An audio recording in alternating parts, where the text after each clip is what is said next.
김태현의 정치쇼.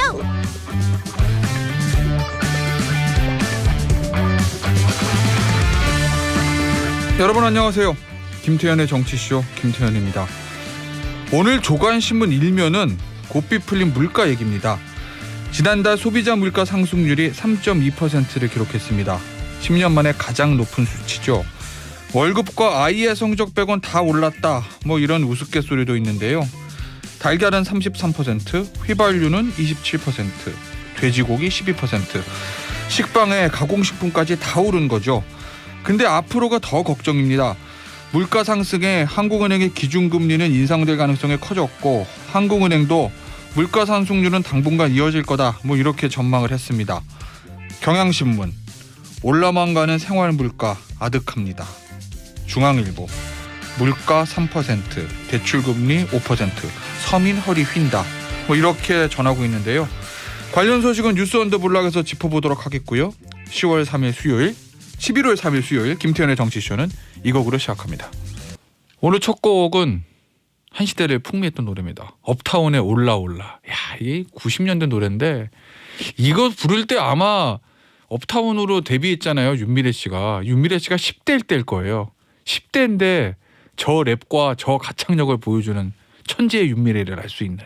근데 듣다 보면 재밌는 게 남자 래퍼 나오거든요. 제가 이름은 기억 못하겠는데 그 재미교포인데 그 재미교포 특유의 어색한 한국말 그 랩이 나옵니다. 아유, 저는 개인적으로 굉장히 좋아하는 노래인데요. 왜 올라올라냐? 물가 오르니까 그거 얘기하려고 저희가 이거 오프닝 곡으로 선정을 했는데, 근데 물가 오르는 거는 슬픈 건데 노래는 신나네요. 강성경님, 코로나 영향으로 일이 줄어 급여도 적어졌는데 물가 금리는 다 오르고 정말 먹고 살기 힘듭니다 하셨어요. 아이고, 그렇죠. 물가도 오르고 금리도 오른다니까 글쎄요, 이걸 내년에는 좀 더 좋아질 거라고 기대를 해보시자고요. 0853님, 40대 공시생입니다. 열심히 해보려고요. 진한 격려와 함께 커피 주세요. 당연히 드려야죠. 강성경님도 드리고 0853님도 드리고요. 40대 공시생이면은 사실 이제 시험 공부하시기가 쉽지는 않으실 건데 꼭 좋은 결과 있기를 기원하도록 하겠습니다. 요소수 어제 저희가 말씀드렸잖아요. 문자가 계속 들어옵니다. 어제는 많이 들어왔는데 오늘도 들어오고 있어요. 9829님, 개인 화물차이라는 국민입니다. 지금 요소수 품귀 현상으로 당장 차가 멈출 상황입니다. 어떻게 해야 될지 하셨고요. 1823님, 화물차 기사입니다. 요소수가 생기를 위협하니 요소수 없는 옛날 차가 그립네요. 와이프랑 요소수 찾으러 다니는데 힘들어요 하셨고요. 이 요소수 관련된 거는 잠시 후 뉴스 언더블락에서 저희 박수진 기자가 자세하게 말씀을 드릴 거고요. 이 두 분께도 커피 쿠폰 드리겠습니다. 5167님, 어제 두산이 승리했네요. 두산 우승 가자. 근데 저는 한화 팬인데 언제쯤 가을 야구에서 한화를 응원할 수 있을까요? 요건 제가 답을 드릴 수가 없네. 알 수가 없습니다. 요 야구 얘기는 오늘 저 수요일 마지막 뉴스 홈런 있잖아요. 그 시간에서 또 얘기를 해볼게요. 한화 얘기를 물어보면 우리 이종훈 평론가하고 김한 기자가 어떻게 대답하실지 제가 그것도 잠시 물어보겠습니다. 5167님께도 커피 쿠폰 드리고요. 김태현의 정치쇼 참여 방법은요. 휴대폰 문자 샵 1035는 단문 50원, 장문 100원이 듭니다. SBS 인터넷 라디오 고릴라와 유튜브는 무료입니다.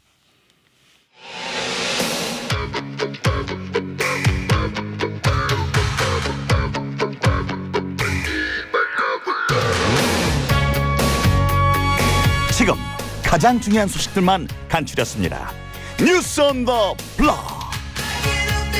지난달 소비자 물가 인상률이 약 10년 만에 3%를 넘었습니다. 코로나가 잦아들고 소비가 늘어나면 이런 흐름이 더 이어질 수 있다는 전망이 나옵니다. 중국의 수출 검사 의무화 조치로 요소수 수급에 비상이 걸리면서 정부가 어제 관계부처 회의를 열고 대책을 논의했습니다. 정부는 산업용 요소를 차량용으로 전환해 사용할 수 있도록 하는 방안을 검토하기로 했는데 현장에선 산업용 요소도 부족하긴 마찬가지란 이야기가 나옵니다. 프로야구 포스트 시즌 경기에서 관중이 구호를 외치고 함성을 지르는 이른바 육성 응원을 두고 방역당국이 위험하다는 입장을 내놨습니다. 한국야구위원회는 어제 육성 응원을 자제하고 박수나 응원복 의원을 유동하겠다는 입장을 밝혔는데 현장 반응 전해드리겠습니다. 수요일 뉴스 언더블락은 SBS의 박수진 기자와 함께합니다. 안녕하세요. 네, 안녕하세요. 이틀 연속으로 네, 뵙겠습니다. 오늘 장선희 기자가 나오셔야 되는데 오늘 휴가 가셔서 제가 가셨죠? 대체 나왔고 예. 장선희 선배가 팬이 많으신데 죄송하다는 말씀을 아니, 드립니다. 무슨 말씀을 또 이렇게 하세요? 우리 박수진 기자 팬이 기다리신 분들이 얼마나 있을 텐데. 얼마나 많으신데 예, 이틀 연속 우리 박수진 기자 나오셔가지고 굉장히 좋아하시는 불러주셔서 청취분들이 감사합니다. 아주 많은 걸로 알고 있습니다. 여기 오늘 물가 얘기예요. 첫 번째가 너무 소비자 물가 인상률이 10년 만에 최고치라면서요. 네, 3.2% 올랐습니다. 1년 전 같은 달에 비해서요. 이제 올해 4월부터 6개월 연속 2%대를 유지하다 결국 3%를 넘은 건데 이게 2012년 1월 이후 9년 9개월 만에 가장 큰 상승폭입니다. 아까 앞에서 뭐 오프닝에도 말씀하셨지만 이제 석유류 물가는 27% 이상 뛰었고 가장 이제 민감한 밥상 물가가 돼지고기 12%, 달걀은 무려 33.4% 정도 올랐거든요. 이 물가 상승 결과적으로 국제유가 상승의 영향이라고 보시면 되는데 문제는 결과적으로는 이제 서민층일수록 예. 이런 물가 상승의 체감이 훨씬 더 크다는 데 있습니다. 그렇죠. 실제로 이제 코로나19 사태 직전부터 최근까지 이제 소득 수준별 물가 상승률을 보면 소득이 가장 낮은 1분위가 3.6%고 고소득층의 5분위보다 1%포인트 가까이 높은 걸 알 수 있는데 이게 전체적인 소비 지출 안에서 뭐 연료비나 식료품이 차지하는 비중이 훨씬 더 크다 보니까 그렇겠죠. 네, 물가가 더 체감이 더 큰 걸로 보입니다. 김나혜님, 물가가 왜 이렇게 올랐나요? 장보기가 너무너무 무섭네요. 계란과 채소 가격 완전 후덜덜해요. 월급 빼고 다 오름. 요 얘기거든요. 월급 빼고 다 오름. 그렇죠. 월급은 안 오르죠. 예. 네. 그런데 이거 앞으로 전망은 어때요? 더 오를까요? 아니면은 좀 잠잠해질 것 같으세요? 11월 물가가 더 역시 불안하다는 게 대체적인 전망입니다. 왜냐하면 지금 코로나 단계적 일상 회복이 시작되면서 소비를 촉진하는 다양한 정책들이 네. 시작이 되고 있어요. 뭐 소비 쿠폰도 있고 코리아 셀 페스타 같은 그렇죠. 행사도 있고 그렇다면 당연히 이제 어떤 수요 회복의 어떤 요소들이 많아지기 때문에 또 물가 압력 자체가 올라가게 되고요. 또 여기에 전 세계적 원자재 부품 부족 현상, 또 미중 갈등에 따른 공급망 재편 같은 위험 요인들도 있어서 물가 불안이 당분간 이어질 것이다. 이런 전망이 나오고 있고 아까 앞서 말씀하셨던 것처럼 금리도 워낙 높다 보니까 서민들이 이제 어떻게 사나 이런 한숨이 나올 수밖에 없는 상황입니다. 전 세계적으로 국내 국외할 것 없이 물가 상승 요인만 있다는 말씀이신 거죠? 네, 물가 상승한 부추의 요인이 네. 도처에 깔려 있다. 이렇게 볼 수 있을 것 같습니다. 알겠습니다. 요소수 문제를 좀 볼게요. 어제 박수진 기자가 처음에 이 문제를 저희한테 말씀해 주셔서 저희가 네. 잠시 말씀드렸는데 네, 게시판이 난리가 났어요.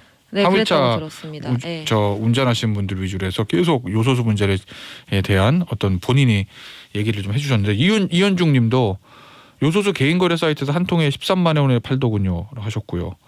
9088님, 최성훈님, 최성훈님 말씀은 건설 현장인데 요소수가 없어서 현장 덤프트럭이 멈췄다. 그래서 현장도 멈췄다. 이런 말씀까지 주셨거든요. 네. 자, 일단 요소수가 뭐예요? 그거부터 좀 정리를 해보죠. 이제 요소수는 석탄에서 추출하는 겁니다. 이제 석탄에서 암모니아를 추출해 생산하는 요소 성분을 포함하고 있는 물을 말하고 그 어떤 용도는 경유차에서 나오는 유해한 질소 산화물을 물과 질소로 분해해 매연을 줄이는 역할을 합니다. 결과적으로 쉽게 말하면 환경 때문에 넣는 거라고 보시면 됩니다. 그러니까 디젤 차는 트럭이든 네. 디젤 SUV든 디젤 승용차든 꼭 요소수를 넣어야 되는 거죠. 옛날 차는 없는 차도 있는데 최근에 나온 차는 대부분 있고요. 그래서 배출가스 저감 장치가 대부분은 달려 있습니다. 네. 이게 유로6라고 이제 유럽에서 강하게 적용하는 배출가스 규제에 따른 것인데요. 어떤 차는 주유구 옆에 있기도 하고요. 어떤 차는 이제 왼쪽 운전석 뒤쪽으로 이제 주입구가 있는 경우도 있는데 산타페 디젤을 기준으로 보면 6,000km당 10리터를 보충을 해줘야 돼요. 이 조금 전에 이제 문자에도 나왔지만 원래 10리터 한 통에 한 10,000원 정도 했었는데 지금은 10만 원 이상 가고 있고 이것도 지금 없어서 못 사는 상황이라 이게 또 사재기 현상까지 나타나고 있어서 오늘부터 환경부가 매점 매석 현상을 단속하겠다라는 얘기를 어제 했습니다. 이게 없으면은 저 기름 떨어지는 것처럼 차가 선다는 거죠, 딱. 네, 제가 어제도 제 경험 말씀드리긴 했는데 이게 계기판에 경고등이 뜰 때까지 안 넣으면 차가 멈춥니다. 와. 네. 근데 이게 왜 이렇게 부족한 거예요? 그동안 이런 얘기 없었잖아요. 부족하다는. 이게 어제도 이제 저희가 중국의 수출 제한이라는 말을 했었는데 좀 더 구체적으로 보면 이제 중국이 호주에서 주로 석탄을 수입을 해왔어요. 아까 말씀드렸듯이 요소수의 원료는 석탄인데 무역 마찰이 중국과 호주 간에 생기면서 호주산 석탄 수입을 더 이상 안 하고 줄이게 된 겁니다. 그러니까 내부적으로 석탄 수요가 좀 공급이 부족해지니까 가격이 올랐고 사실상 수출 제한에 들어갔고 우리나라 같이 이제 영향을 받는 거죠. 우리나라는 요소수 수입을 거의 대부분 수입하고 있는데 그 수입량의 3분의 2가 중국에서 오고 있습니다. 야, 이게 참 글로벌 경제란 게 그렇네요. 석탄 중국에서 호주 석탄 수입이 막혀서 중국 난방 못 한다는 얘기 있었잖아요. 네. 그래서 석탄 덜 떼니까 우리나라 공기 좋다. 공기가 좋아진다. 이런 보도도 있었고 네. 중국에 석탄 부족한 게 남의 얘기인 줄 알았더니 바로 우리나라의 요소수 부족으로 다가오네요. 근데 조금 문자 주시는 것처럼 어제 저희 이제 SBS 보도국에 제보란이 있는데 제보란도 비슷한 얘기를 굉장히 많았습니다. 지금 좀 전에 말씀하셨던 것처럼 화물차가 멈춘다는 얘기는 결과적으로 물류 대란이 일어날 수 있다는 얘기인 거고 이 물류까지 안 가더라도 지금 뭐 4191님 뭐 어린이집 차량도 뭐 요소수가 들어가는데 큰일이다라고 하셨는데 이런 우리 일상과 산업 곳곳에 있는 어떤 디젤 차량들이 영향을 받고 있는 상황이라 정부가 어제 긴급회의로 대책을 검토하겠다고 했는데 그 대책이라는 게 산업용 요소를 차량용으로 전환하겠다라고 검토하겠다라고 했거든요. 근데 이것도 넉넉하지가 않거니와 성분이 좀 다르대요. 차량용이랑. 그렇기 때문에 현실성이 좀 떨어진다는 얘기도 나오고 있습니다.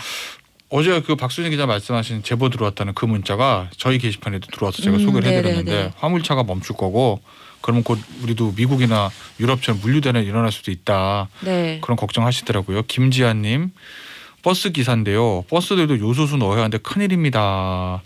라는 말씀까지 주셨는데 정부 대책은 일단 산업용과 차량용으로 전환하는 거. 네. 그리고 이제 중국 말고 러시아 같은 다른 국가로부터 요소 수입을 늘리고 통관을 빨리 해서 공급이 빨리 이루어지도록 하겠다라고 얘기를 했습니다.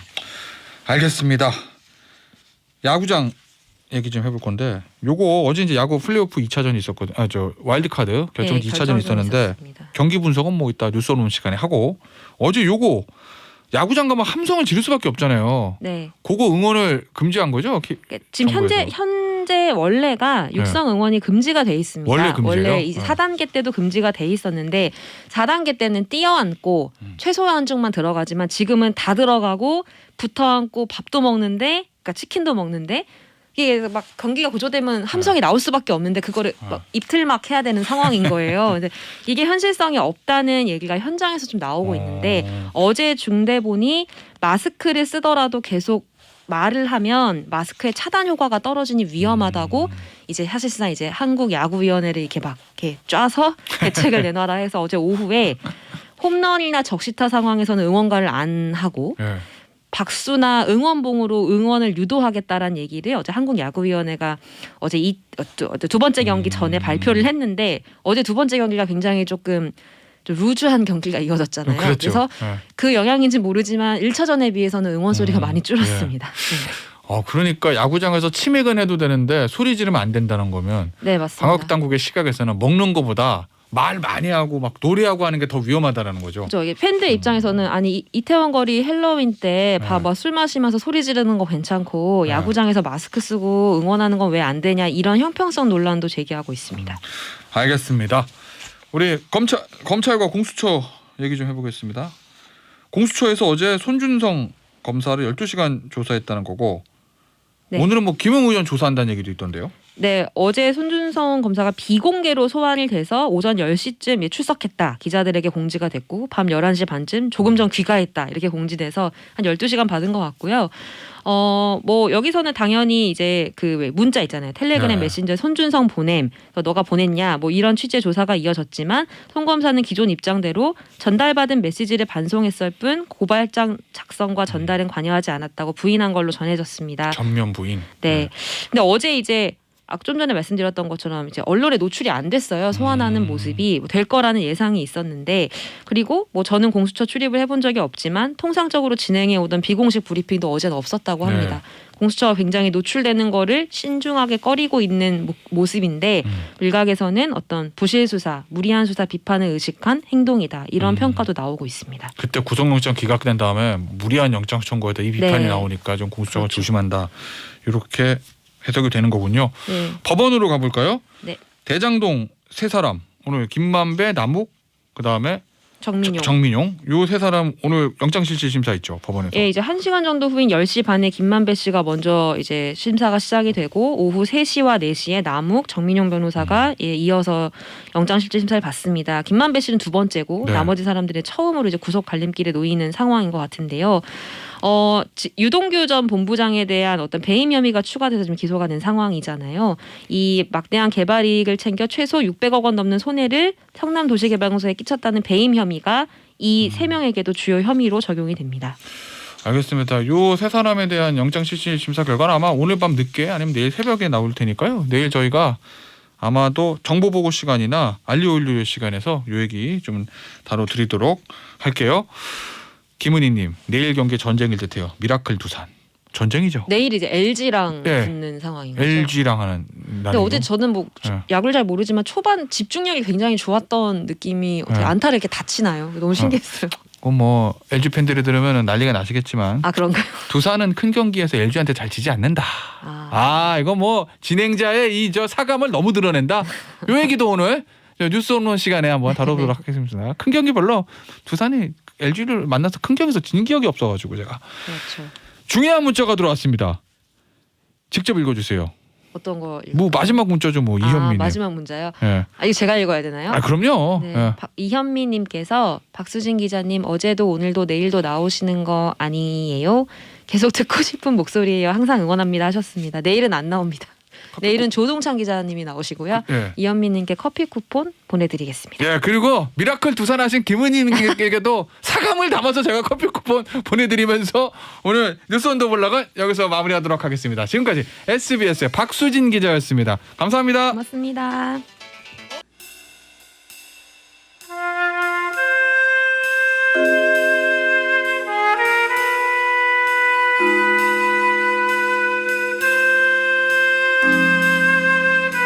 김태현의 정치쇼 최고의 코너 여의도 타짜 두 분 모셨습니다. 제 오른쪽에 조승우, 고니, 부산의 윤태곤실 더모아 정치문적시장 나오셨어요. 안녕하세요. 안녕하십니까. 제 왼쪽에는 대전의 평경장, 네. 엑스파일의 전달자. 남자. 네. 국회 정보통 이렇게 해주세요. 정보 맞아요? 엄청 많죠. 장성철 대구 가톨림대 특임 교수 나오셨어요. 안녕하세요. 장수철입니다. 네. 그냥 청이 하나 있습니다. 청이. 이제 네? 날도 추워졌는데 어. 저 음악을 좀 핫뜨거로 좀 바꿔주세요. 너무 저 추워요. 나 저 장성철 교수한테 그거 하려고 그랬다. 뭐요? 윤석열 저격수. 저요? 네, 맞잖아요. 저는 정권 교체를 위해서 네. 한 몸을 다 불살르겠습니다. 발언이나 글 보니까 아니더만. 에? 아니 저 윤석열 후보가 국민의힘 후보가 되면 네. 당연히 네. 제가 또 나가서 얼굴에 철판을 깔고 변신을 해서 윤석열 후보를 위해서 또 정권 교체를 위해서 노력을 해야 되지 않겠습니까? 홍준표 후보가 되면 지금은 경선 기간 중이니까. 홍준표 후보가 되면 원래 하던 대로 하면 되고. 뭐 저 그냥 방송 평론하고 그래야죠. 알겠습니다. 갑자기 말꼬리를 흐르시는데. 네. 요 얘기는 국회 경선 얘기는 잠시 후 해보기로 하고 어제 정치권에서 제일 큰 뉴스는 역시 이거였어요. 민주당 선대위 출범식. 어제 보니까 이재명 후보가 1호 공약하는데 1호 공약 원래 이제까지는 뭐 기본소득, 뭐 기본주택, 뭐 기본 요거였잖아요 항상. 근데 성장 회복 요 얘기를 했습니다. 어떻게 보셨어요, 윤태곤 실장? 뭐 내용을 떠나가지고요. 어쨌든 늦은 컨벤션 효과를 극대화하겠다라는 거 아니겠습니까? 어제 저는 내용보다 형식적인 게 좀 더 주목이 됐었어요. 큰 체육관 같은 데서 물론 이제 코로나 때문에 관객은 못 모으지만은 그래도 당에 뭐 이런저런 인사들만 해도 뭐 숫자가 되게 많았었잖아요. 이른바 메머드급 선대위를 띄운다 그런 부분들. 그래서 사실은 10월 10일 날 이재명 후보가 선출이 됐지만은 그때 곧바로 뭐 결선 논란 뭐 이런 것 때문에 그걸 좀 못 누렸지 않습니까? 그렇죠. 그게 이제 이제서야 국민의힘 경선을 앞두고 됐다. 그래서 어제 보면은 이른바 뭐 원팀 부분 민주당 내에 이렇게 결합력을 높이는 거는 상당히 이제 그간 진행이 됐구나 그런 느낌이 들었어요. 네. 그렇구나. 저는 뭐 발걸음은 오른쪽으로 가고 있는데 네. 그다음에 뭐 눈길, 뭐 판단, 머리 이쪽은 계속 뭐 왼쪽에 있다라고 말씀을 드리고 싶어요. 어떤 그러니까 의미예요? 이율배반적이다라는 얘기를 하고 싶어요. 뭐 성장 얘기하고 뭐 박정희 전 대통령 얘기도 하면서 어제 박정희 전 대통령이 고속도로 산업화의 고속도로를 네. 깔았듯이 네. 나는 에너지 고속도로를 깔겠다 이런 취지 얘기. 말은 좋은데 본인의 생각과 판단과는 다른 얘기를 해서 좀 이율배반적이다라는 생각이 듭니다. 성장 얘기하면서 분배, 보편적 복지 얘기를 해요. 이게 맞아요? 안 맞아요.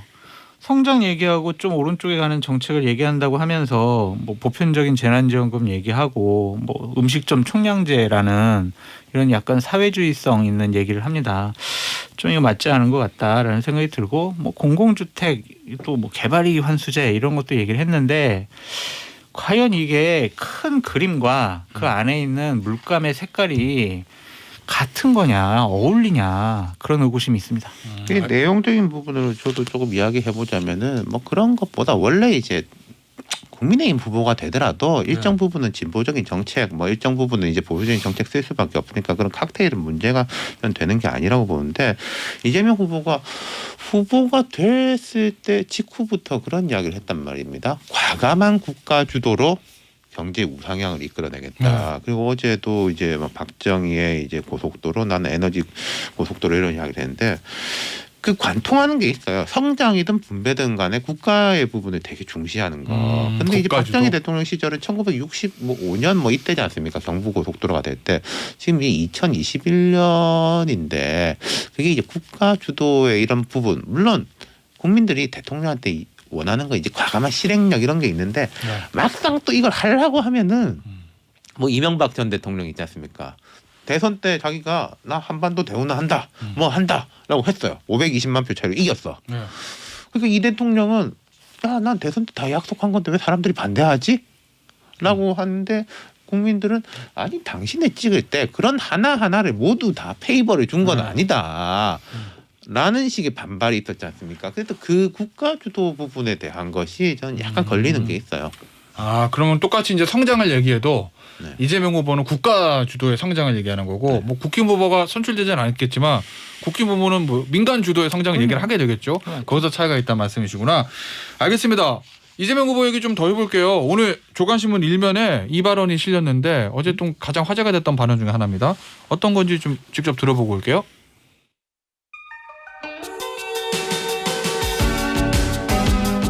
높은 집값으로 고통을 호소하는 국민들을 보면서 죄송한 마음을 금할 수가 없습니다.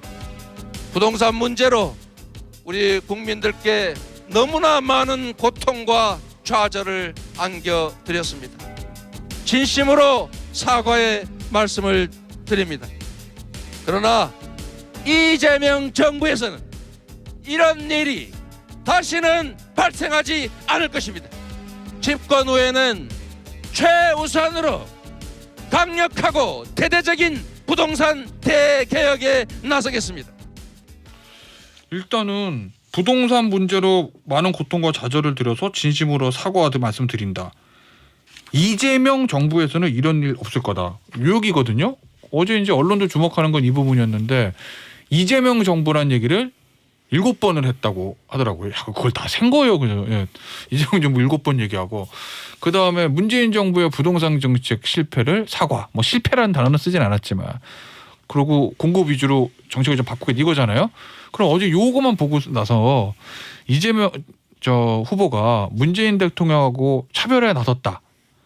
이렇게 판단해도 되는 거예요? 국민이 가장 선긋기? 분노해하고 있는 부분에 네. 대해서는 정책적인 차별화를 qui하는 것이다. 정책적인 차별. 예, 부동산에 말씀드리고 싶어요. 대해서는. 예. 네.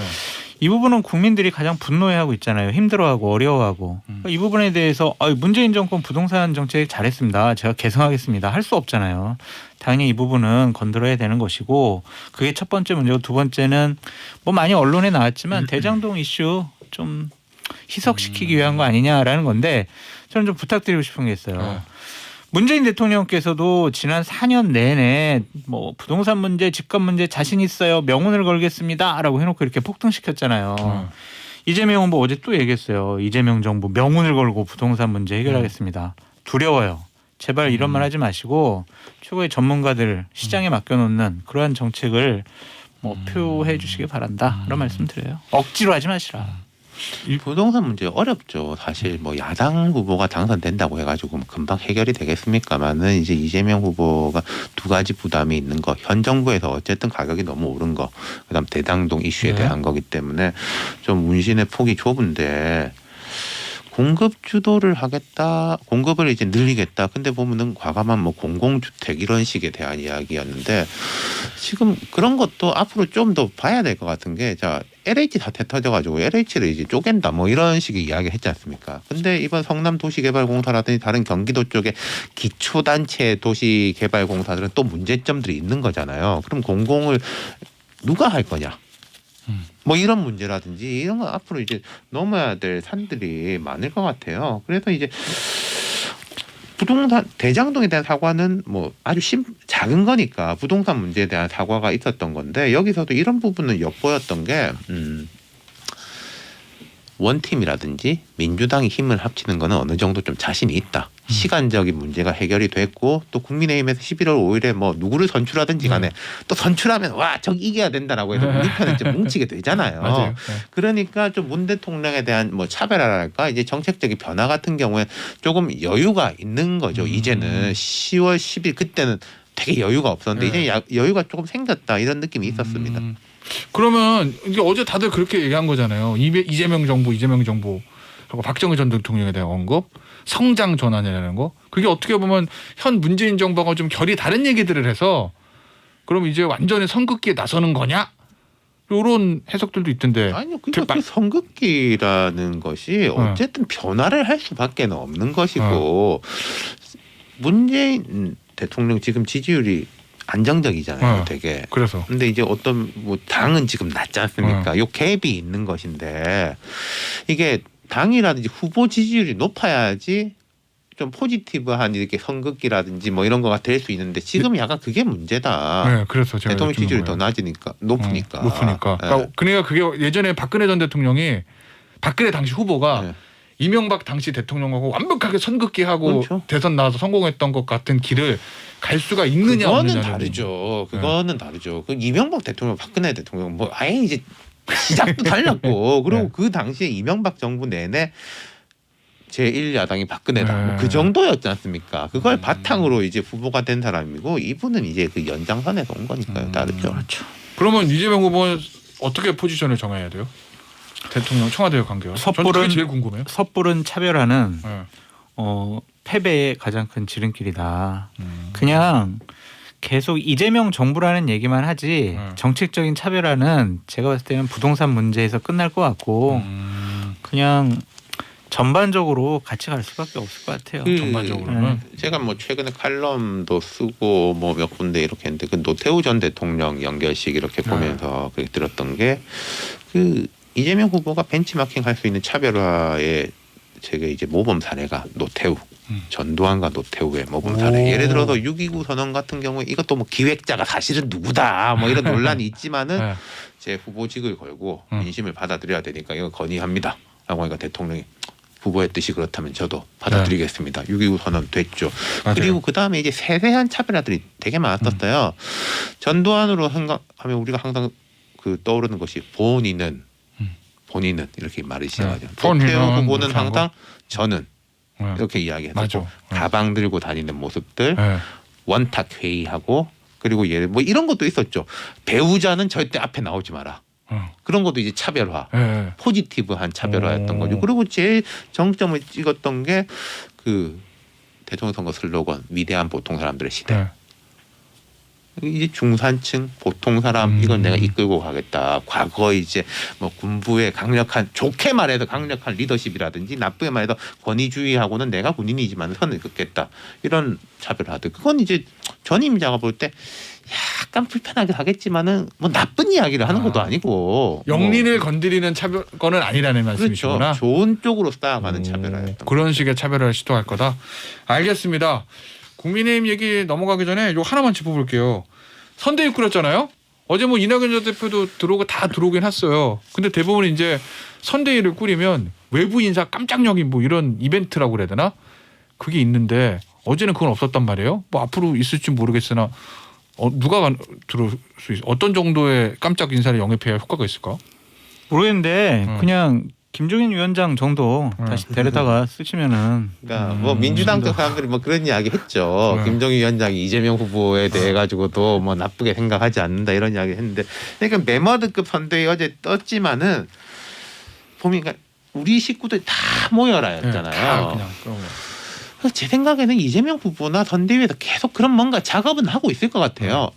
아니 저 사람이? 라는 식으로 또 그게 보면은 국민의힘 경선 이후에 약간 더 가능해질 수도 있을 것이다. 오히려? 예컨대 어떤 중도 쪽에 있는 사람이 맞아요.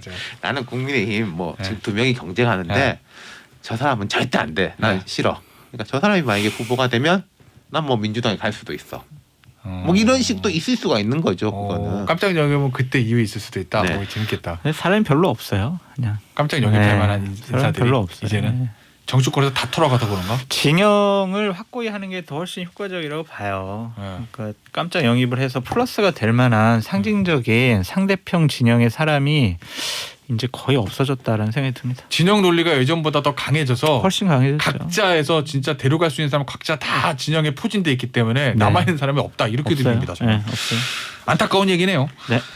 국민의힘 얘기 해볼 건데 당원 투표 어제로 끝났잖아요. 모바일은 오늘은 이제 ALS라는 거고 거의 뭐 역대 최고의 투표율이 나올 수도 있다. 뭐 이런 얘기 나오는데 이건 왜 뭘 반영한 거? 누구한테 유리할까요? 우리 윤태곤 뭐 시장님. 서로 유리하다고 하겠죠. 근데 저는 이런 건 하나 짚어보고 싶은 게요. 그 민주당 3차 슈퍼위크 때도 75%인가 뭐 그랬을 거예요. 그 선거인단 투표율이. 그리고 이제 민주당도 되게 높았어요. 일단 67이라고 그러더라고요. 일단 기술적인 장벽이 되게 낮아졌다. 과거에 비해 가지고 당원 갑 입당도 그렇고 이런 투표하는 것도 그렇고 되게 쉬워졌다. 편하게 있으면 되니까. 네, 그리고 어르신들도 할 수 있을 만큼 되게 쉬워졌다라는 게 이제 첫 번째. 그다음 과거에는 우리가 이제 사실 이 당이건 저 당이건 간에 입당 이렇게 보면은 야 뭐 우리 동네에서 뭐 직능 단체 뭐 네. 향후에 동문회 우르르 이렇게 명단 들고 와가지고 뭐 이렇게 뭐 쓰고 그런 거 사실 좀 있었지 않습니까? 내가 당원인지 모르는 사람도 네. 있었어. 근데 최근은 어느 민주당이건 국민의힘이건 간에 자발적 가입이 훨씬 높다. 그리고 이 자발적 가입을 한 사람들은 결국은 특히 국민의힘 같은 경우 최근에 자발적인 가입을 올해 같은 경우에 한 사람들은 우리 당 지지율 오르니까 그리고 올라서 온 사람이면 내가 대선 후보 한번 뽑고 싶으니까 가입한 사람들 아니겠어요? 그러니까 투표율이 높은 거죠. 그리고 일단 뭐 또 보태자면은 홍윤, 윤홍 경쟁이 치열하니까 원래 경쟁 치열하면은 투표율 높아지는 거죠. 자, 그래서 우리 윤태곤 실장은 누가 될 것 같다. 대놓고 물어봅니다 그냥. 아까도 대답 안 하시더라고요. 예, 제 생각은 있지만은 말씀을 드리지 않겠습니다. 해주세요. 안 됩니다. 본인은 할 거라는 얘기구나. 예, 네? 장성준 소장. 그러면 누가 유리해요? 투표율이 높은 이유는 원인 분석해 주셨는데 이 높은 투표율 누구한테 유리할 것 같아요? 이런 것도 사실 네? 몰라요. 제가 이게 이거는 제가 말을 하기 싫어서 안 한다기보다 틀리면 우리가 과거에도 보면은 뭐 네. 무슨 75% 이상이면은 누구가 유리하고 대선 앞두고 뭐 네. 몇 프로 이하고 막 다 그게 다시 때려잡는 식인 거지. 까봐야 그렇구나. 아는 거죠. 저기 우리 다솜 작가가 사전에 취재할 때 윤태곤 실장이 누가 될 것 같다고 얘기했다고 써놨거든요 여기. 내가 안 읽을게요 이거. 예? 안 읽을게요. 장성주 소장. 다음부터 예측할 때는 네. 천공 스님을 모셔다가 예측하는 걸 물어보시고요. 장성주 소장 누가 될 것 같아요? 그러니까 천박한 인간의 머리로 네. 어떻게 하늘의 뜻인 민심을 우리가 예측할 수 있겠습니까? 근데 제가 계속 얘기하는 것은 투표율이 55% 넘으면 네. 홍 후보와 네. 윤석열 후보의 당원에서의 민심의 격차가 상당 부분 줄어들 수 있다. 그리고 당원 투표에서 65% 정도까지 가면 네. 거의 비슷한 수준으로 당심에서 나올 수가 있다. 표본이 많아지니까 그렇다는 얘기예요. 예. 그러면 일반 국민에서 여론조사에서 전화 면접에서 네. 대략 평균적으로 8% 정도 이기고 있는 네. 홍준표 후보의 역전 가능성도 배제할 수가 없다. 저보고 누가 이길 것 같아 전망해봐라고 하면은 틀리면 오늘 거 잘려요? 유튜브 내려드릴게요 제가. 잘려요? 네. 아 잘리진 않아요. 내려드릴게요 유튜브. 저는 홍 후보가 좀 유리하지 않을까라는 생각이 듭니다. 투표율이 높아서. 투표율이 높아. 아 올해 당원 투표 높은 게. 그러니까 왜냐면은요 전통적으로 국민의힘 지지층에 전 뭐 당대표실에 있을 때 당원 관리도 해봤는데 네. 10만 명 정도는 어떠한 일에서 투표를 안 해요. 관리가 안 되거나 예를 들면 우리 흔히 얘기하는 뭐 유령당원 같은 부분들이 있는데 네. 이번에 뭐 50대 이상, 60대 이상도 많이 들어왔지만 이렇게 높은 거는 40대 이하의 투표율이 기록적으로 높다라고 추측할 수밖에 없어요. 그러면 일반 국민 여론조사를 해보면 40대 이하에서는 홍준표 후보의 지지세가 더 강하니 투표율이 높아질수록 홍준표 후보에게 유리하다라고 추측하고 분석할 수밖에 없죠. 근데 우리는 당원에 대한 객관화된 데이터는 갖고 있질 않아요. 그래서 이것도 저의 분석과 추측이다라고 말씀드립니다. 이게 뭐 엊그저께 중앙일보 재밌는 기사가 나와가지고 제가 좀 모니터 발무리를 해놨는데 이런 게 있어요. 자, 8월 말에서 10월 중순까지 국민의힘 당원이 이제 17만 명 정도 늘었다. 그다음에 이제 홍 후보 쪽에서는 최근에 들어온 사람은 뭐 우리 이 젊은 지지층 뭐 이렇게 이야기를 하잖아요. 근데 이게 보면은 20대, 30대, 40대, 40대 이하의 증가 수치가 8만 200명. 50대 이상의 증가 수치가 11만 2,600명이에요. 그러니까 모수가 작았기 때문에 증가율이 늘어난 것처럼 보이지만 국민의힘은 여전히 이제 50대 이상이 좀 키를 쥐고 있는 게 있는 것 같고. 근데 저 얘기하는 거 보니까 50대 윤석열 후보에게 마음이 있구만. 예? 그거를 자기 눈으로 남도 이렇게 보지. 네.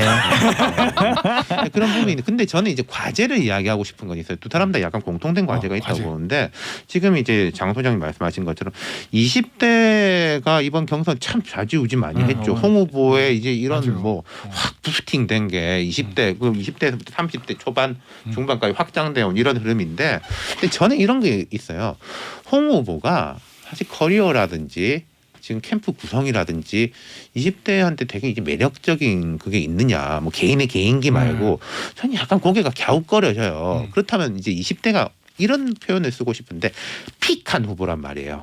홍 후보를 딱 찍어 우리가 찍었어 이렇게 하는 건데 그럼 홍 후보가 됐을 때 20대가 예를 들어 민주당의 호남, 과거 이제 국민의힘의 50대 TK 이렇게처럼 전략적인 중심을 잡아가지고 바깥쪽으로 쭉 확장할 수 있는 그 축을 만들 수 있을 것이냐 아니면은 조금 갈라파고스적으로 야 뭐 여자 공약 같은 거 하지 마 뭐 하지 마 뭐 이런 식으로 해서 갈라파고스적으로 확 수축될 것이냐 그리고 아니, 우리는 뭐 홍준표 했는데 모르겠어 정치 재미없어라고 이제 떨어져 나갈 것이냐 그러면 홍 후보가 되게 어려움을 겪을 수 있고 수쳐야 되고 윤석열 후보는 반대죠. 윤석열 후보가 제가 생각할 때는 뭐 20대가 뭐 싫어하는 이유 여러 가지가 있겠지만 다음 주에 맞아 드릴게요. 기득권처럼 보이는데 그걸 계속해야죠.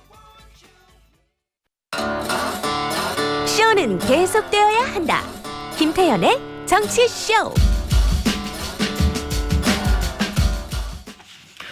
김진의 정치쇼 수요일 3부 여야 의원들과 함께하는 정치 플렉스 시간인데요. 이번 주에는 국민의힘 이미자 의원 모셨습니다. 오랜만에 나오세요. 안녕하세요. 예, 안녕하십니까. 참 오래간만입니다. 국감을 그동안 바쁘셨다죠. 위원회를 네. 2개를 하셨다고. 제가 한노이 국감하고 네. 운영위원회 국감 두 군데 하다 보니까 운영위는 겸직이 되니까. 예. 예. 오늘 이렇게 처음 오래간만에 뵙게 됐습니다. 예. 정말 오랜만에 나오셨어요. 예. 일단 근데 적절한 타이밍에 나오신 것 같습니다. 이번에 쭉 국민의힘 경선 결과가 금요일 날 발표되잖아요. 네. 그래서 오늘은 국민의힘 의원이 딱 적절한 타이밍에 나오신 것 같은데 예. 일단 누가 될 것 같아요는 정말 물어보고 싶은데 물어봐도 답을 안 해주실 것 같기 때문에 정말 모르겠어요. 정말요? 예. 지금 어느 캠프에도 속해 있지 않으시죠? 예, 그렇습니다. 예, 그렇죠. 공식적으로는 저 소속이 아니셔가지고 좀 중립적인 입장을 견지하실 수밖에 없겠네요. 그런데 요건 물어봐도 되겠네요. 지금 당원 투표율이요. 네. 첫날 43.82%, 둘째 날 50% 돌파. 그러면은 이제 모바일 끝나고 ALS 나왔잖아요. 뭐 이대로 가면 당시에 2007년에 이명박 박근혜 경선 때 70.08% 돌파할 수도 있다라는 관측도 나오던데 네. 이 어마어마한 투표율이 나온 이유는 뭘까요? 아무래도 국민적 관심사가 그만큼 높은 거 아니겠습니까? 지금 뭐 정권 교체를 해야 된다라는 여론이 뭐 60% 이상 되고 특히 또 대장동 특검 필요성에 대해서 국민들이 70% 이상이 찬성을 하고 뭐 이런 속에서 국민의힘에 거는 기대가 있기 때문에 그와 관련돼서 이렇게 투표율도 저는 높다고 좀 봐지거든요. 당원들의 투표율도요? 그렇습니다. 관심사가 굉장히 높고 그다음에 이제 우리 후보들께서 뭐 상당히 다 훌륭하신 분들인데 그중에서 좀 이제 홍 후보하고 윤 후보가 좀 상당히 좀 접점을 이루고 있지 않습니까? 서로 막 좀 박빙이라고 얘기가 이제 나오니까 각자 결집되는 게 아닌가 싶기도 합니다. 각자 지지하는 당원 네. 표심들이 결집이 네. 되는 거다. 뭐 일각에서 얘기하는 뭐 홍 후보 같은 경우에는 2030 40 그다음에 윤 후보는 50 60 70 요 표들이 결집한다 이렇게 보시는 거구나. 예, 저는 그 참 아이러니하죠. 쭉 보게 되면은 예. 홍 후보님 같은 경우에는 당 지지도가 높아야 되고 네. 윤 후보 같은 경우에는 일반 여론조사 좀 높아야 되는데 네. 반대로 지금 됐지 않습니까? 그렇죠. 그래서 참 예. 이런 현상도 드문 현상 네. 같은데 예. 하여튼 그 손에 땀을 쥐는 그런 형국인 것 같습니다. 알겠습니다. 이틀 남았잖아요. 오늘 내일. 네. 이틀 이제 일반 여론조사하고 당원들 AIS 조사하고 그리고 금요일에 발표해요. 요 이틀 동안 변수는 뭐가 있을까요? 예상해 보시면. 지금 이제 제가 봤을 때는 뭐 크게 변수가 있을 것 같지는 않고요. 단지 이제 서로 뭐 실수를 누가 더 적게 하느냐 뭐 이렇게 좀 봐집니다. 그래서 그런지 양 캠프 다 음. 말을 안 하고 있는 것 같아요. 굉장히 조용히 네. 계시죠. 지금은 점수를 까먹지 않는 게 최선이다. 그래서 뭐 논평도 별로 안 나오고 뭐 뭐랄까 저는 어떤 현안에 대한 언급도 없는 것 같은데 뭐 금요일 오후 2시 되면 발표하니까요. 그때 되면은 다다음 주에 나오셔서 한번 분석을 다시 한번 해보죠. 네. 야권 단일화 얘기를 우리가 안 해볼 수가 없는데 안철수 국민의당 대표가 다시 출마하셨잖아요. 네네. 어떻게 보세요? 야권 단일화에 대해서. 일단은 후보들은 다 어부코를 보내는 모습들을 보이고 있긴 한데. 안철수 후보께서 대선 출마한다는 게 뭐 누구나 다 뭐 예측했던 부분들인 것이고요. 네. 우리 당 후보들 입장에서는 뭐 당연히 이 단일화 하자고 얘기할 수 있고 하다못해 또 홍 대표 같은 경우는 뭐 연립정부 이런 얘기도 말씀하시고 연대하자 이런 말씀을 하시는데 후보들 입장에서는 그렇게 말씀하시는 게 뭐 맞다고 보고요. 단지 그분이 자기를 주자로 내세워 달라고 그러는 거 아니겠어요? 자기 중심으로 정권 교체를 해야 된다. 안철수 후보가. 일단은 완주한다는 얘기를 하고 일단 있어요. 완주하고 그다음에 자기 중심으로 정권 교체를 해야 된다라고 주장을 하시는 것 같은데 그 부분에 있어서는 우리가 그래도 제1야당인데 제1야당에서 후보를 안 낸다는 건 말이 안 되지 않습니까? 네. 그래서 궁극적으로는 그분도 정권 교체에 대해서 모든 국민들이 열망하고 있기 때문에 끝에 가서는 후보 단일화가 저는 극적으로 이루어질 거라고 보는데 뭐 완주한다 해도 어쩔 수 없는 거 아니겠어요? 제1야당에서 그렇다고 해서 후보를 내줄 수는 없는 거 아닙니까? 네. 그래서 저는 우리가 지금 최선을 다해서 가다 보면은 또 국민들께서 정권 교체에 대해서 엄청난 큰 그 바람을 갖고 있기 때문에 안철수 후보에게 지금 쏠렸던 지지들도 다시 우리 쪽으로 올 거라고 저는 봅니다. 그럼 예전에 그러면 서울시장 단일화 때 같은 마지막 단일화 경선을 할 수도 있다 이런 의미신가요? 이제 뭐 극적으로 그렇게 이루어질 수도 있겠지만 네. 또 서울시장 할 때하고 좀 현상이 좀 다르지 않습니까? 좀 다른 부분이 있기 때문에 저는 그 우리 당 후보들께서 뭐 계속 러브콜을 보내는 건 너무나 당연하지만 네. 그렇다고 해서 그분이 끝까지 그 고집을 피우고 가신다는 것을 어떻게 말리겠습니까? 전 이렇게 들려요. 서울시장 때와는 상황이 다르다는 게 서울시장 때는 당시 안철수 대표 지지도가 높았던 상황이고 그래서 국민의힘의 오세훈 후보하고 어떻게든지 1대1 여론조사 단일화 통해서 단일화 결정했는데 지금은 국힘의 지지세가 좋고 안철수 국민의당 후보의 지지세가 높지 않으니 그냥 계속 가면 어차피 거기가 싹 지지도가 빠져서 국힘 후보로 몰리고 그냥 고사되지 않겠어? 뭐 요런 말씀하시는 것 그건 좀 같다는. 너무 나가신 거고요. 그 그래요? 김변호사께서 너무 나가신 얘기고 서울시장 때랑은 네. 완전 다르다고. 좀 다르긴 말씀하시죠. 다른데 그 중간 지점으로 보면 될 것 같습니다. 그 그래요? 중간 지점. 이건 어디까지 저 개인적인 생각입니다. 예, 그럼요. 예. 알겠습니다. 아유, 더 여쭤보면 안 되겠다. 여기서 막 이 얘기는 아직은 결정 갈 길이 많은 멀었으니까요. 마무리하도록 하고 주사일제 논의를 우리가 안 해볼 수가 없을 것 같아요.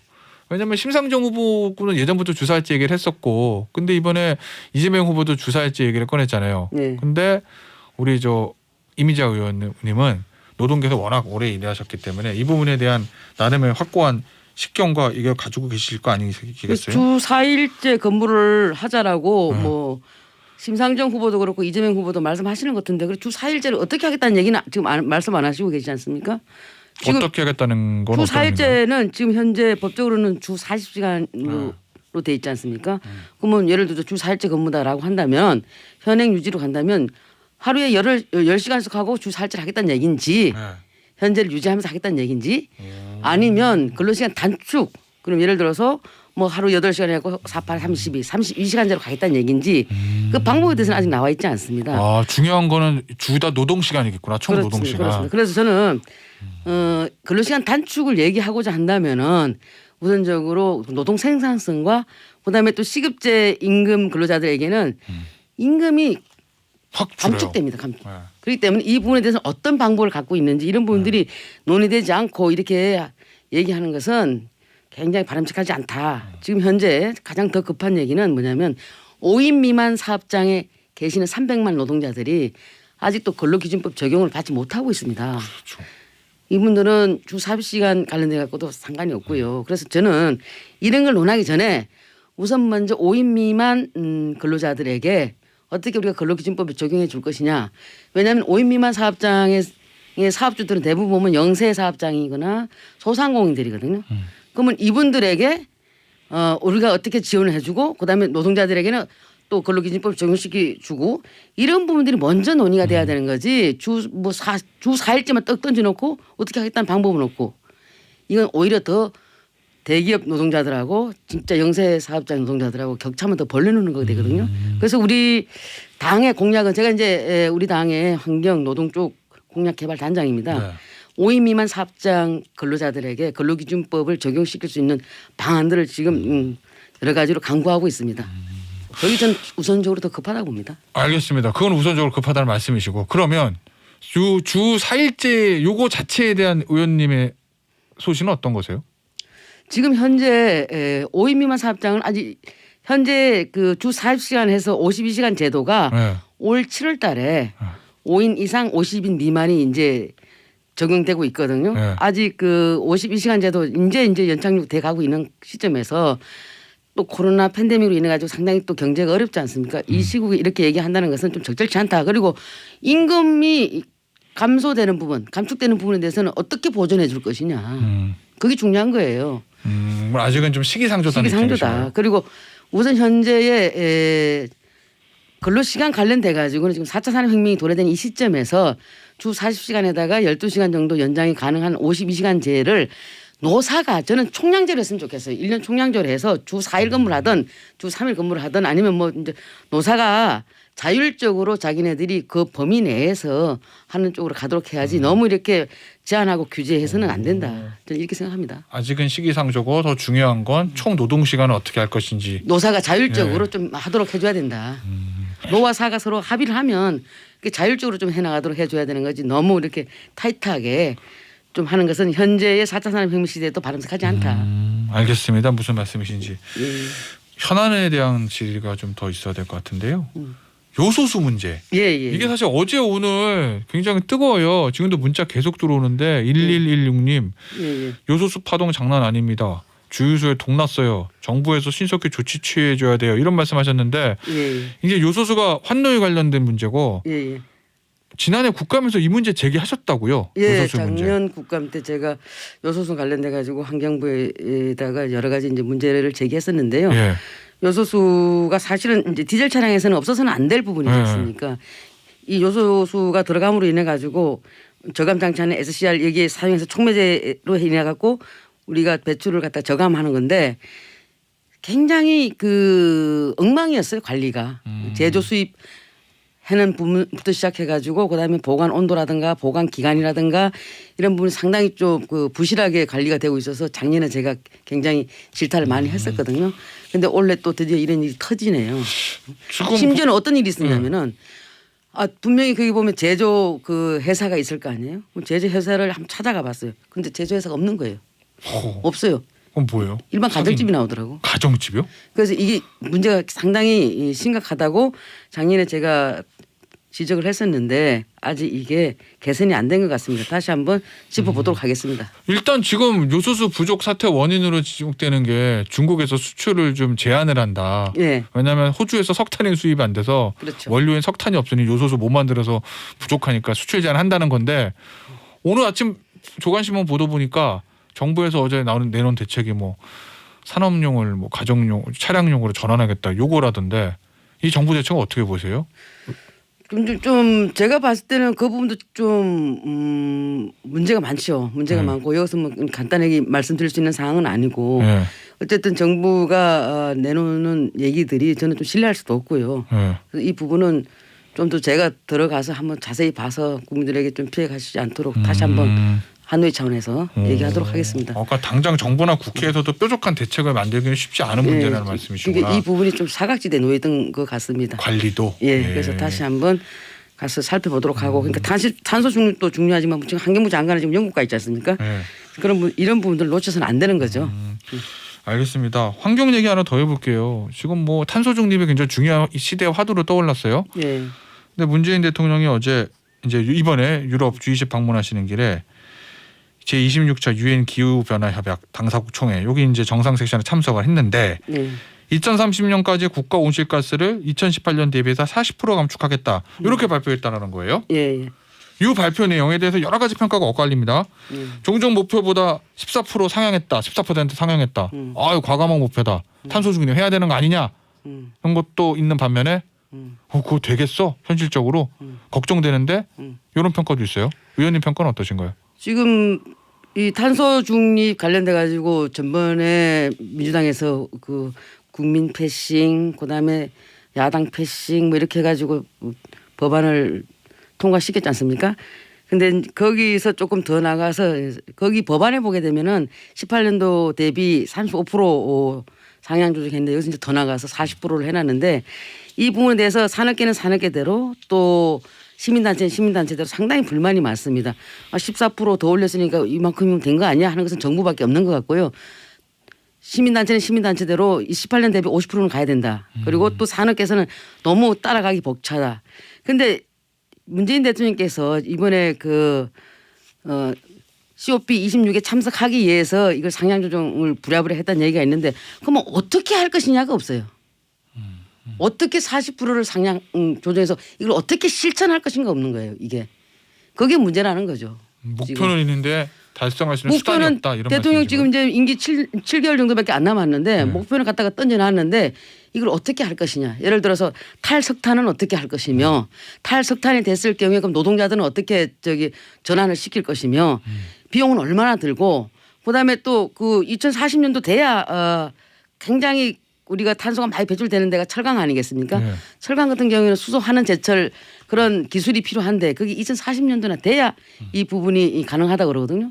특히 또 탄소를 갖다가 포집해서 저장한다거나 활용한다거나 CCUS 이런 사업들도 아직은 연구 단계에 있는 거지 이게 지금 상용화 되려면 아직 요원하거든요. 근데 이런 부분들을 다 그냥 해가지고 뭐 2030년도에 40% 상향 조정하겠다. 근데 솔직히 말씀드리면 탈원전 정책을 가지고는 이거 달성하기 굉장히 어렵습니다. 석탄 화력 발전을 안 하면 에너지 수급이 불안하다는 말씀이신 거죠? 그렇죠. 지금 아니요. 탈원전. 그러니까 탈원전을 하면 예, 탈원전 기조 가지고는 이 과제를 해결하기가 어렵다. 그러니까 석탄을 화력 발전 안 하면 원전도 안 하는 상황에서 에너지 수급이 안 된다 이런 취지신 거잖아요. 그렇죠. 그래서 지금 예를 들어서 탈원전 정책을 펼치면서 이걸 어떻게 할 것이냐.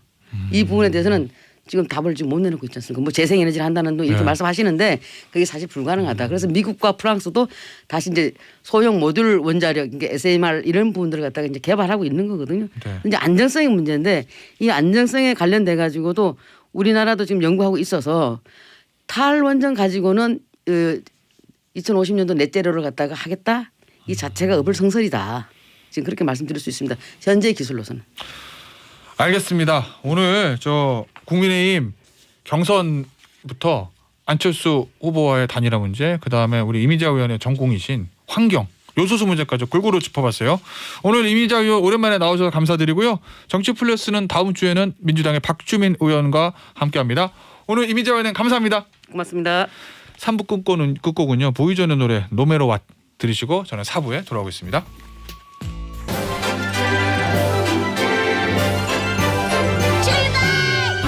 어서 오세요. 이번 정류장은 개구쟁이 김태연의 정치쇼입니다.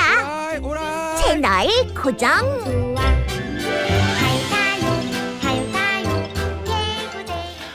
수요일 4부 뉴스 없는 시간입니다. 두 분 모시고 있어요. 대한민국 현직 최고의 스포츠 평론가이자 전직 국회의원 보좌관이고 그 국회의원은 지금 야당 대선 후보, 현재까지는 대장동 1타 강사인데 다음 주부터는 뭐 할지 아무도 모르는 예. 이종호 평론가 모셨습니다. 안녕하세요. 안녕하세요. 제 또 한 번 모셨어요. 일요일엔 베이스볼 데디. 그 야구 소녀는 패전 투수가 됐었고 네. 월요일은 정치부, 수요일은 스포츠부 김한 기자 모셨습니다. 안녕하세요. 네, 안녕하세요. 네. 야구 소녀는 충격을 벗어났나요? 네, 뭐 일요일 날 16강전 전국대 16강전을 했는데 7대 6으로 이기고 있는 마운드에 올라가서 마지막에 끝내기를 맞고 8대 7로 패배를 했는데 진짜 주저앉더라고요. 아 그럴 것 같아. 네. 그럼요. 근데 뭐 다 그런 거 딛고 일어나야 또 1픽이 되는 거지 드래프트에서. 그런 것도 훌훌 빨리 털어내는 게 네. 또 큰 선수로 되는 괜찮습니다. 길입니다. 애들도 지고 나서 그날 생일이었거든요. 저희 애가 패전 투수의 생일을 축하한다는 노래를 불러주더라고요. 아이들이 귀여워요 그런 거. 생일날 불러오늘 네. 아마 평생 야구를 계속한다면 잊지 못하는 경기가 되지 않을까. 김병현 선수의 월드시리즈 끝내기 맞고 주저앉는 그런 포스가 되지 않을까. 김한 기자의 아들이 양의지를 이을 대형 포수가 돼서 네. 두산 베어스 1픽이 되는 날을 제가. 거의 LG 팬인데. 그럼 1픽은 가야지. 예. 김중성님이 문자 보내셨어요. LG 팬입니다. 김변의 중립을 맞습니다. 강력 요구합니다. 제가 오늘 작가님한테도 얘기했습니다. 두산 팬과 오늘 방송하기 참 힘든 날 될 것 같다. 저 김중성님 요구할 걸 요구하시고요. 안 돼요. 안 돼요. 저는 그러니까 중립 안 되고요. 대신 제가 커피 드릴게. 김중성님께. 이현님 같은 게 지금 LG 팬들의 심정이에요. 키움이 올라와 할 것 같아요. 두산은 너무 세요. 아니에요. 이게 LG 팬들 입장에서 키움이 오히려 최근 들어 2000년대 이후에 더 뭐 부담스러운 상대가 될 수 있고 두산이 지금 편해요. LG 팬의 입장에서 그렇죠. 본다면. 뭐 두산이 현재 투수가 없으니까. 근데 그렇죠. LG 팬들이 없으니까. 세뇌가 돼 있어요. 두산한테 못 이긴다 그러니까 이게. 두산과 만나면 뭔가 꼬인다, 네. 진다, 우리가 밀린다 이렇게 생각하는데 실제로 가을 야구 기록을 봐도 지금 지난번에 최근에 두산이 그 LG한테 작년에 LG를 이기고 올라가면서 가을 야구 전적이 지금 사실은 10승 7패입니다. 10승 7패에다가 희한해. 난 진 기억이 없는데. 두산이 3번 LG한테 가을 야구에서 3번 이겼고 그다음에 LG가 2번을 이겼어요. 그러니까 팽팽한 거예요, 사실. 언제 두산 팬들의 기억 왜곡이 좀 있는 겁니다. 가을 야구에 5번 만나가지고 3번 2번이면 이건 팽팽한 거지. 근데 내 친구 저 LG 팬도 잘 기억을 못하는 것 같아. 그게 왜 그러냐면 LG가 이게 90년대라 그래요. 아 그러니까 96은 그 언제 그저 스마트폰 나온 다음에 얘기하시니까. 스마트폰 나온 다음에는 진 기억이 없어요. 어쨌든 요 야구 얘기를 본격적으로 할 건데요. 우리 준비된 거부터 듣고 한번 얘기해 볼게요. 계속. 예, 안녕하십니까. 문재인입니다. 자, 오늘 4부 마수거리는 이 문프가 하면 어떻겠습니까? 자, 우리 김변이 잘 안 될 거라고 말하면은 뭐 이 반대로 잘 된다면서요. 하하하하. 자, 저 그 부탁 하나만 합시다. 한마디만 딱 부탁해요. 그 롯데 있잖아요. 롯데 내년이라고 되겠어? 이렇게 한마디 좀 어떻게. 하하하하. 아이고 대통령님, 마수거리 하시면서 왜 파리팀 얘기라고 그러세요? 1위팀 얘기를 해야지. 제가 정치자 문자 유심히 한번 살펴봤는데요. 수원 정치자 오경화님, KT 우승 정말 뿌듯합니다. 칭찬 좀 해주세요. 자, 칭찬보다 더한 김태현식 덕담 한마디. 어떻게 KT 진짜 되겠어? 신이나 애템 신이나 얼 팽수입니다. 청취자 0810님 문자입니까? 두산이 올라와요? 삼성이 편하게 결승 갑니다. 삼성 팬은 혹시 두산을 기다렸답니까? 진짜 선 넘네 정말. 안녕하세요, 이성균입니다. 이거 지금 LG 팬 디스하는 거 맞죠? LG 패싱이야 뭐야? LG 3위야 3위. LG 이겨야 삼성 만나. 몰라요? 자, 김변 한마디 부탁해요. 기아 정말 되겠어? 아유, 저기 우리 성균이가 저 기아 팬 아니랄까봐 저 생색을 그냥. 청취자 2121님 문자입니다. 저 태어난 후 LG 우승 한 번도 못 봤어요. 95년생 LG 팬인데 키움이 올라오길 바랬습니다. 태현이 형 부탁해요. LG 올해라고 되겠어. 많은 분들이 저한테 되겠어요 요구하겠어요. 이제 김펠레가 돼가지고 제가 찍으면 떨어지는 경향들이 있어서 오늘부터 3주간은 야구 특집입니다. 뭐 포스트 시즌이고 그렇죠, 뭐. 그리고 확실히 보셨죠 야구 관중이 있으니까 그 불맛이 나더라고요. 야구가 돌아왔더라고요. 분위기가 달라요. 어제는 완전 분위기가. 어제 저 같은 경우 저녁 먹으면서 그 TV로 야구 경기를 봤는데 그 식당에 있는 모든 분도 야구 경기를 보지만 일단 그 TV 화면 속의 그림이 완전히 달라요. 관중석이 꽉 차 있으니까 응원을 계속 카메라가 비춰주고 응원단 비춰주고 이런 모습이 너무 콘텐츠가 다른 느낌이더라고요. 일단 오늘은 와일드카드전 분석부터 좀 해볼 건데 김한 기자 어제 뭐 1차전 두산 지고 어제 2차전 이겨가지고 네. 올라갔거든요. 저 인상적인 좀 하나만 꼽아주세요. 저는 어제 와일드카드 결정전 두 게임 인터넷으로 봤는데 계속 댓글이 그런 게 달리더라고요. 돈 내고 쳐라 이제. 어제는 그냥 원사이드하게 두산이 너무 초반에 쳐버려갖고, 그러니까 뭐 키움이 뭐를 했다 못했다 무너졌다 이게 아니라 두산 타자들이 어제 너무 잘 쳤고, 그러니까 그렇게 치면 사실 야구가 투수의 게임이다라고 얘기하지만 타자들이 그렇게 쳐버리면 사실 방법이 없거든요. 근데 다만 거기서 분석적으로 보면 투수 운영을 왜 그러면 그렇게 갈 수밖에 없었나 이 부분에서의 결국 근데 그거는 결과론인 것 같고 제가 보기에는 어젠 두산 타자들이 너무 잘 쳤습니다. 저 같은 경우는 어제 경기에서 가장 인상적인 장면 한 장면 꼽으라면 1회에 2사 상황에서 양석환 선수 2타점 적시타 이 장면이 거의 어제 승부의 추를 두산 쪽으로 가져갔다. 1회 말에. 예. 1회 말에 그 장면이 왜 중요한 장면이냐면요. 사실 어제 키움의 선발 투수였던 정찬현 선수 같은 두산 킬러예요. 정찬원 선수 LG 있을 때부터 두산에 네. 붙였어요. 정찬원. 그러니까 정찬현 선수가 올 시즌 두산전에서 두 경기 나와서 2승 전승이고 평균 자책점이 0.88이에요. 그럴 거예요. 그러니까 두산이 정찬원의 공을 공략하기 어렵다라고 보는 거예요. 근데 2사 상황에서 어제 정찬원이 초반에 제구가 좀 안 된 건 사실이지만 근데 2사 상황에서 양석환의 적시타가 아니라 그걸 무실점으로 막고 갔으면 실제 흐름은 정찬현 선수가 이제 뭐 경기 보시는 분들 다 아시겠지만 상대 타자를 압도하는 게 아니라 꾸역꾸역 막아가는 타입이란 말이에요. 그러면 정찬원이 4회 5회까지 막아준다는 흐름이었으면 사실 키움이 분위기가 더 좋을 수 있는 상황이었죠. 근데 정찬원이 1회 2실점 하니까 홍기 감독이 2회에 바로 빼버리잖아요.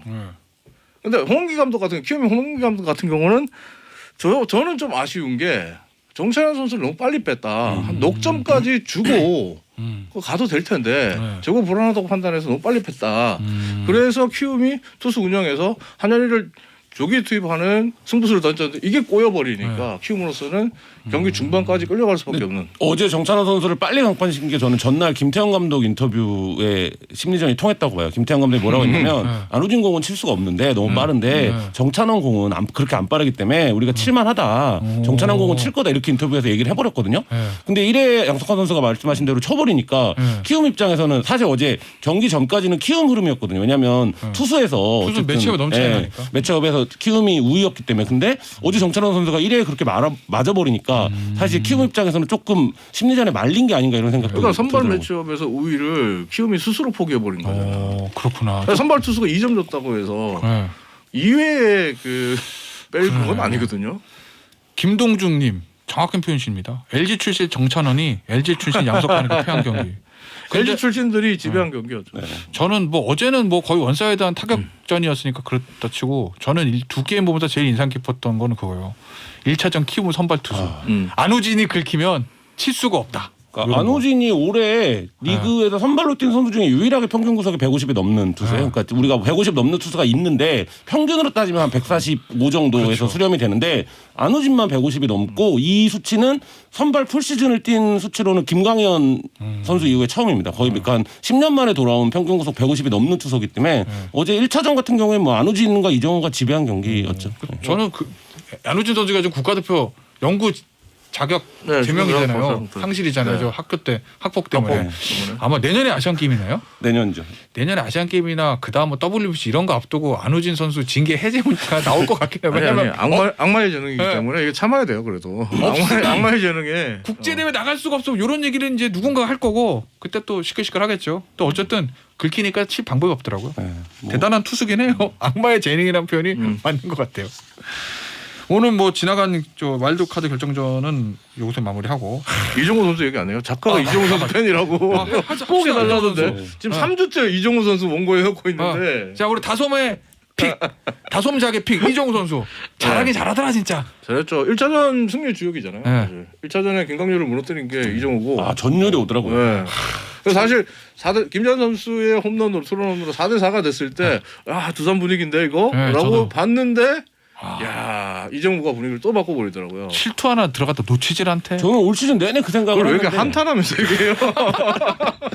깎아 폈거든 그거 맞는 순간 막 그걸 왜 던져 막 이러고 보면서 아시아 그러니까 올림픽까지 포함해서 올 시즌이 결국엔 한국 프로야구의 간판이 누구냐를 바꾼 해인데 이정우 선수가 이제 한국 프로야구의 간판이라는 걸 어제 입증한 경기였고 그리고 뭐 타격하는 걸 보면 이런 느낌이 들어요. 그러니까 못 칠 공이 없는 것 같아요. 그 타격 자세. 그러니까 그게 지금 뭐 진짜 불과 몇 년 만에 이정우 선수 프로 데뷔한 지 이제 한 4년 차 뭐 이렇게 되는데 5년 차 되는데 만에 그런 타격폼 가장 완성적인 그 폼을 갖고 있는 타자가 아닌가 이런 생각이 듭니다. 상대팀 팬들이 볼 때 이정우가 타석에 들었으면 이제는 맞을 것 같은데? 라는 불안감부터 느끼는 맞아요. 그런 상황. 어제도 쳤잖아요. 싹쓸이 3루. 어제도 그러니까 추격 의지를 어떻게 보면 그러니까 어제 경기에서 원사이드하게 두산이 끌고 가면서 끝낼 수 있는 경기를 이정우 선수가 추격 의지를 되살리는 그런 모습들을 계속 보여주면서 키움 선수단을 좀 이렇게 끌어올리는 부분도 있었어요. 그러니까 4년차 선수가 팀의 리더로서의 역할을 하고 있는 그런 느낌도 받았거든요. 한국 야구 전체 리더입니다. 지금 뭐 올해 그 올림픽 지나면서 그러니까 타자 중에 누구냐라고 하면 결국 지금 이정우 강백호 올해 치열하게 타격 경쟁을 했지만 결국에는 이제 이정우 선수가 타격왕을 먹고 뭐 그게 세계 최초 부자 타격왕이 된 거잖아요. 그러니까 지금 한국 프로야구의 주인이 나다 이거를 보여준 두 경기였습니다. 아버지를 넘어섰다. 저는 아직 아버지를 넘었다고 보지 않는데. 그건 기아 팬이라고 그러고. 그러니까 아버지가 못한 히트포 사이클링 했잖아요. 사이클링 히트 기록을 했으니까. 근데 이건 있네. 아버지는 데뷔 시즌부터 팀을 우승으로 이끈 데뷔 아닌가? 그렇죠. 데뷔 시즌 삼성과의 한국 시리즈에서 거의 이종범의 출루만 하면 도루 연속 도루. 그러니까 기록이나 여러 면에서 뭐 서건창 선수도 200안타를 쳤으니까 이정범을 넘었었다 이런 얘기 많이 나왔는데, 그러니까 어쨌든 한 팀에 대한 지배력으로 보면 뭐 이정범 이후 이정우가 키움에 갖고 있는 지배력은 뭐 사실 대단한 거죠. 이정우 없는 키움은 이제 상상할 수 없는 수준이니까. 근데 아버지가 갖고 있는 그 레전드의 반열까지는 아직은 이정우는 시간이 많이 남았으니까. 많이 남았으니까 이제 4년 차인데. 가야죠. 하긴 아버지는 대졸 신인인데.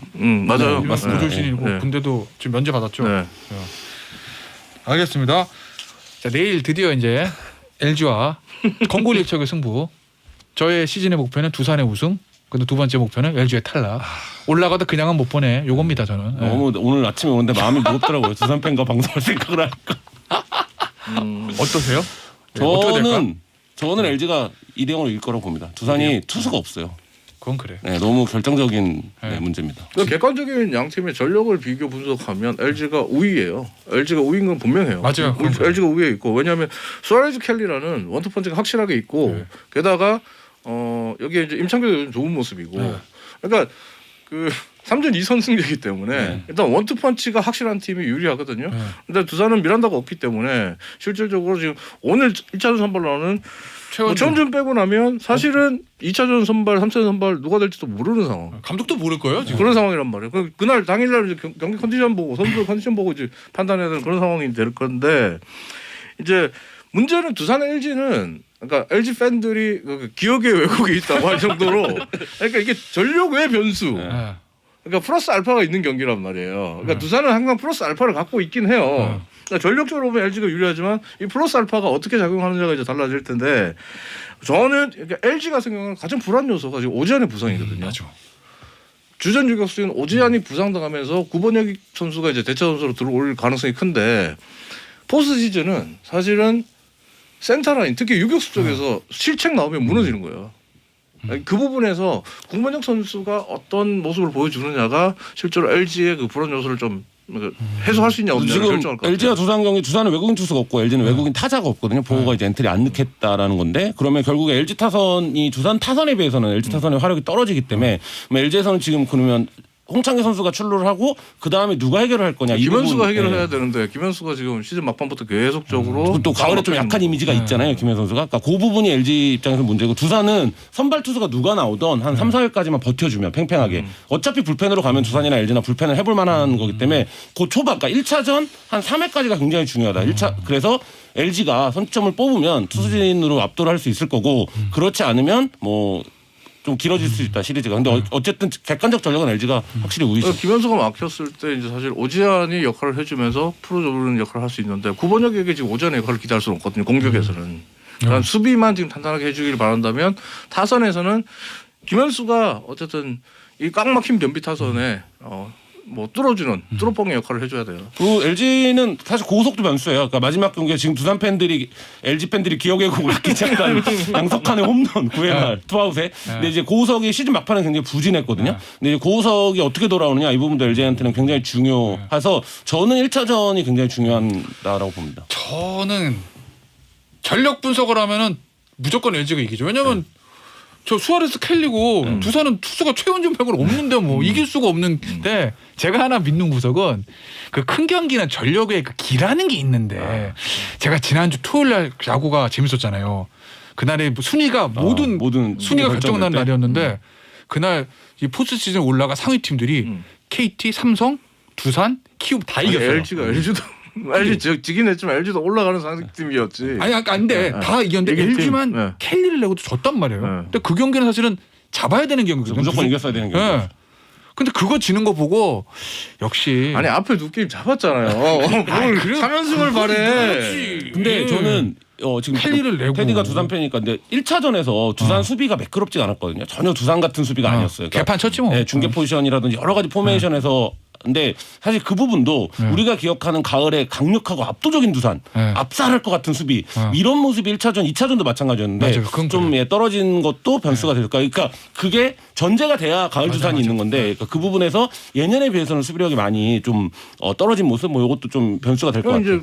맞아요. 그것도 김재호, 오재원 그리고 허경민 그러니까 소위 내야 라인에서 좀 부상 때문에 불안하니까 예전 같은 모습이 안 나올 수밖에 없죠. 알겠습니다.